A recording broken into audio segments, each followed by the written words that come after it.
बिस्मिल्लाहिर्रहमानिर्रहीम अस्सलाम वालेकुम दोस्तों। आज हमने आपके लिए एक जुगाड़ निकाला है।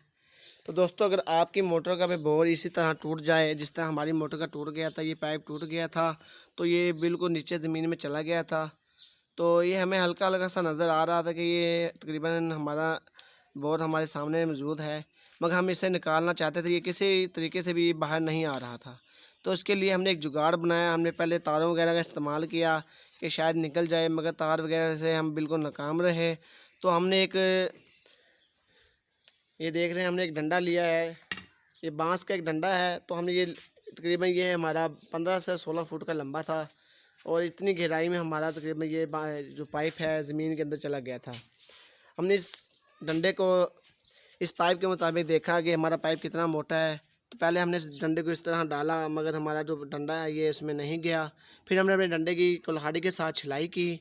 छिलाई करने के बाद हमने इसे थोड़ा सा गोल कर लिया, बारीक कर लिया, और फिर हमने दोबारा इसके अंदर डाला। तो हमारा जो डंडा है वो नीचे चला गया और इस पाइप के अंदर खूब गया। खूबने के बाद इसके अंदर, तो हमने इस पाइप को, इस डंडे को हाथ के साथ घुमाया, टाइट किया कि टाइट हो गया, और आहिस्ता आहिस्ता हमने ऊपर खींचा तो हमारा जो पाइप है वो बाहर आ गया।